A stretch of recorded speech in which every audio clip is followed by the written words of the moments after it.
అమ్మ నమస్తే. ఈ వాంబే కాలనీలో ఎన్ని సంవత్సరాల నుంచి ఉంటున్నారమ్మా? 15 సంవత్సరాల నుంచి ఉంటున్నామండి. గతంలో ఇలాంటి వరద ఇప్పుడు ఏం చూసారా? నాకు తెలిసి ఎప్పుడు నాకు ఊహ తెలిసి రాలేదు. 15 సంవత్సరాలు నా పిల్లలు చిన్న చిన్న పిల్లలు, ఏ వరదలు ఏమి లేవండి. మరి ఇప్పుడు ఇంత వరద వచ్చింది, దీనికి ప్రధాన కారణం చంద్రబాబు నాయుడు అని చెప్పి మరి జగన్మోహన్ రెడ్డి అంటున్నారమ్మా. దాంట్లో వాస్తవం ఉందంటారా? దానికి ప్రధానమైన కారణము వైసీపీ వాళ్ళే. ఎందుకంటే ఇప్పుడు మనం ఏదైనా రోగం వచ్చింటే మొత్తం తగ్గదు కదా. అలాగే లాస్ట్ ప్రభుత్వం అయిపోయిన ప్రభుత్వం ఏం చేసిందంటే ఈ ఆనకట్టలు ఏం వేయలేక, ఈ బాధ్యతలు తీసుకోలేక ఎవరి మీద నిందలు వేసుకున్నారు. కానీ ఇలాంటి ఏం చర్యలు తీసుకోవాలా. ఇలాంటి వరదలు వచ్చినప్పుడు వాళ్ళు ముందు చర్యలు తీసుకోవాలి. ముందు చర్యలు తీసుకున్నప్పుడు ఇలాంటి వరదలు వచ్చినప్పుడు కాపాడతాయి. నిన్నగాక మొన్న వచ్చింది ఈ ప్రభుత్వం, అప్పుడు ఎలా తీసుకుంటుంది? ఈ ప్రభుత్వం నిన్నగాక మొన్న వచ్చింది. చంద్రబాబు నాయుడు ఎవరింట్లో వచ్చి నీళ్లు పోయలేదే ఆయన వచ్చి ఎవరింట్లో నీళ్లు పోయలేదు. కాకపోతే ఏంటంటే ఆ ప్రభుత్వం ఎప్పుడైనా సరే ఒకళ్ళ మీద ఒకళ్ళు నిందలు వేసుకొని ఒక మంత్రి, వైసీపీ మంత్రులు ఒక్కళ్ళు కూడా ఈ మంత్రిలాగా ఎవరైనా పనిచేశారా చెప్పండి. మేము టీడీపీ వైసీపీ గురించి మాట్లాడట్లా, పాత ప్రభుత్వం కొత్త ప్రభుత్వం గురించి మాట్లాడుతున్నాము. ఒక్క ప్రభుత్వం కూడాను, ఆ పాత ప్రభుత్వం ఒక్కళ్ళైనా ఒక ఎమ్మెల్యే కానీ మంత్రి గారు కానీ ఎవరైనా రోడ్ల మీదకి వచ్చి మాట్లాడారా, రోడ్ల మీదకి వచ్చి పనులు చేశారు? వాళ్ళు చేసినట్టయితే ఈరోజు ఈ జన నష్టం అనేది, ఆస్తి నష్టం అనేది జరగదు. అంటే ఇక్కడ ఆస్తి నష్టం జరగటానికి, జన నష్టం జరగటానికి, చంద్రబాబు నాయుడు ఇల్లు మునక్కుండా ఉండటానికి ఆయన నీళ్లు వదిలేశాడు, అదే ప్రధాన కారణం అంటున్నాడు అమ్మ మరి జగన్మోహన్ రెడ్డి. జగన్మోహన్ రెడ్డికి ఏం చేయాలి తెలియక వరదల్లో వచ్చి బురద జల్లి వెళ్తున్నారు. ఆయన జగన్మోహన్ రెడ్డికి ఏం తెలుసు, ఏం అవగాహన ఉంది ఆయనకి చెప్పడానికి, తెలియడానికి? అంత ముందు చూపు ఉన్నట్టయితే, ఆ ఆనకట్టలు ముందేసుకున్నట్టయితే ఎన్ని వరదలు వచ్చినా ముందు ఇది వరదలు రాకుండా, నీళ్ళు కొట్టుకోకపోకుండా ఆయన చూసుకోవాలి. ఆయన వదిలేని ఈయన పూడ్చుకొని వస్తున్నారు. ఈయన పోలవరం వదిలేశాడు. ఆయన ఆ పోలవరం వదిలేబట్టే అది గంట కట్టుకో పడ్డబట్టే బుడమేర తట్టుకోలేకపోయింది. అది వదిలేశాడు ఆయన. ఆయన చేతగాని ప్రభుత్వం ఆయన వేలాడు. పోలవరం కాలువ ఏరు తన్నబట్టి, బుడమేరకి తన్నబట్టి అది మాకు ఇది తట్టుకోలేకపోయింది. ఆస్తి నష్టం బట్టి అందరికీ జరిగింది. ప్రతి ఒక్కరికి కూడా ప్రాణ నష్టం జరగలేదు, కానీ ఆస్తి నష్టం బట్టి అందరికీ జరిగిందండి. ఒక ఇల్లు కాదు. ఈ ఆస్తి నష్టానికి కారణం కూడా వైసీపీ నాయకులు జగన్మోహన్ రెడ్డి గారే. ఆయన చేతగాని ప్రభుత్వం పరిపాలన వల్లే ఈరోజు ప్రతి ఒక్కరు బాధపడుతున్నారు. అంటే ఇక్కడ ప్రధానంగా ఏంటంటే అమ్మా, మీరు అంటున్న దాని ప్రకారం చూసానుక జగన్మోహన్ రెడ్డి చెప్తుంది ఏంటంటే, నేనున్నట్టయితే ఇక్కడ దాకా జరగనిచ్చేవాడిని కాదు, నేనున్నట్టయితే వాలంటీర్ల ద్వారా ముందుగా సమాచారం ఇప్పించాను. వాలంటీర్లు వాళ్ళు వచ్చి గట్టులు నిలబడలేరు కదండి. వాలంటీర్లు వచ్చి ఏం చేశారు? ఇంటికి వచ్చి పింఛన్ ఇచ్చారు. వాలంటీర్లు వచ్చి ఇంటికి వచ్చి బియ్యం ఇచ్చారు. వెళ్ళి ఆ పోలవరం బుడమేర దగ్గర అడ్డంగా నుంచోలేరు కదా. ముందు మీరు అన్నం వండి దగ్గర నువ్వు ఎవరికైనా అన్నం పెట్టాలి. నువ్వు అక్కడంతా ఇది చేసేసి వాలంటీర్ని పెట్ట, వాలంటీర్ వల్ల ఏం ప్రయోజనం ఉంది? ఒక 10th క్లాస్ అమ్మాయిని వాలంటీర్ని చేసావు, డిగ్రీలు చదివేసిన వాళ్ళని ఖాళీ కూర్చోబెట్టాడు.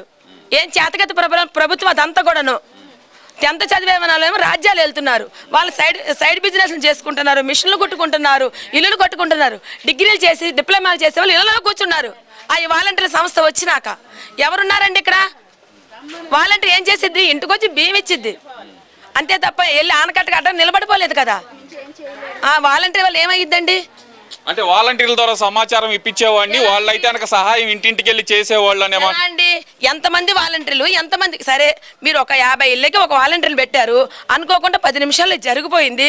అన్నింటిలో వాలంటీర్ ఎడం చేత లేపేసి దాన్ని వచ్చి చెప్పండి. ఈ 50 ఇళ్ళకి మీరు ఒక వాలంటీర్ని పెట్టారు. ఆ అన్నిటికీ సర్వం ఒక్కటండి. వాలంటీర్ల గురించి ఒక మాట నేను చెప్పాలి. ఒక వాలంటీర్ని 10th క్లాస్ చదివిన ఒక వాలంటీర్ని ఒక నుంచోబెట్టి 10 ఇళ్ళకి, 100 ఇళ్ళకి, 50 ఇళ్ళకి, ప్రతి 50 ఇళ్ళు కూడా 100 ఇళ్ళు కూడా ఆ వాలంటీర్ మీద డిపెండ్ అయినట్టు చేశాడు ఎవరు? జగన్మోహన్ రెడ్డి గారు. ఎలా అంటే ఈరోజు నా వయసు తగ్గట్టు ఏంటంటే నాకు తెలుసు పలానా తాలూకా ఆఫీస్ ఎక్కడ ఉంది, పలానా ఆఫీస్ ఎక్కడికి ఉంది, ఏ పని ఎక్కడ చేసుకోవాలి.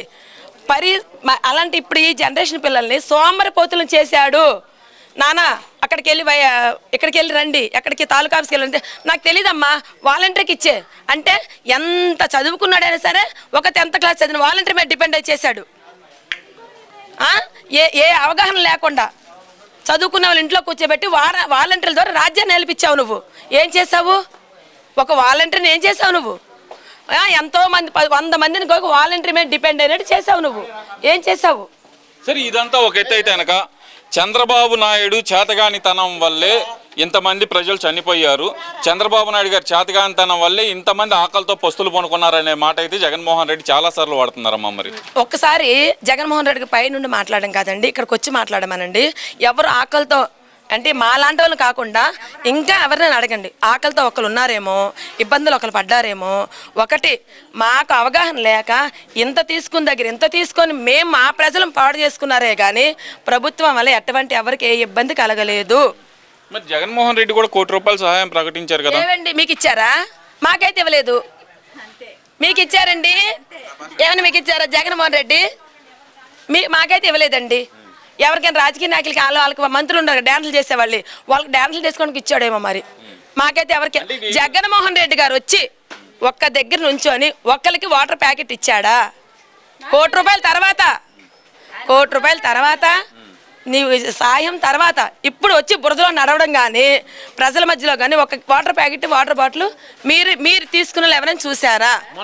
రెండు సార్లు వచ్చారు కదా. ఎక్కడికండి తైతక్కలు ఆడాడండి వచ్చి?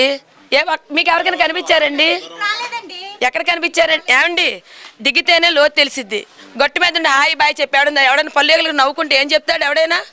మొన్న వెల్లంపల్లి శ్రీనివాస్ గారు మరి ట్రక్కు నిండా బ్రెడ్ ప్యాకెట్లు వేసుకుని మీకు ఎవరికైనా కనిపించిందండి? ఎవరికైనా కానీ నన్నే కాదండి, ఎవరినైనా అడగండి, నన్ను ఒక్కదాన్నే కాదు. వెల్లంపల్లి గారు ఏ రోజు అంటే మేము ఆయన చూసాము ఉండండి, వెల్లంపల్లి గారు మేము ఏ రోజు చూసామంటే ఎవరో అనామకుడు కొట్టాడంట ఆయనకి, కుడుకను కొడితే ఎడంకను మూసుకున్నాడు కదా, అప్పుడు చూసామండి ఆయన్ని మేము. ఆ రోజు చూసాం వెల్లంపల్లి గారిని మేము. ఆయన అప్పుడెప్పుడో ఎలక్షన్లో గెలిచినప్పుడు దేవాదాయ శాఖగా తెలుసు, తర్వాత ఏమో కుడివైపు తగిలితే ఎడమవైపు కన్ను కట్టుకున్నాడే, ఒక్కసారి మట్టి మేము చూసామండి ఆయన్ని. అంటే ఇక్కడ సహాయం చేయడానికి ఒక్కరు రాలేదండి, వైసీపీ నాయకులు ఒక్కరు కనిపించలేదు నాకు. జనసేన వాళ్ళు ఎందుకు రారు? ఆయన వల్ల నిలబడ్డారు అంతా కూడాను. ఆ కుర్రోల వల్ల ఇంతమంది కుర్రోలు సాయం చేశారు అంటే ఆయన మీద అభిమానం ఉన్న వాళ్ళందరూ కూడాను ఎంత ప్రాణనష్టం. మొన్న మా దగ్గర వీడియోస్ ఉన్నాయి, ఇక్కడి నుంచి ఏంటి లారీ టైర్ల మీద తీసుకెళ్ళి ఆ ఏరు దాటిచ్చి ఇక్కడ వాంబేకాలని ప్రతి కుర్రోళ్ళకి కూడా చేతులెట్టి దండం పెట్టాలండి. ఎంతో మంది ప్రాణాలను కాపాడారు వాళ్ళందరూ కూడా. ప్రభుత్వం చేతగానితనం వల్లే ఆ పరిస్థితి వచ్చిందంట. ప్రభుత్వం చేతగానితనం కాదు, ప్రభుత్వం ఏం చెప్పిందంటే మీరు ముందు జాగ్రత్త పడండి, ముందు మనం చూసుకోవాలి కదండి. ఒకరికి వేలెత్తి చూపించే బదులు మనం కరెక్ట్గా ఉండాలి కదా.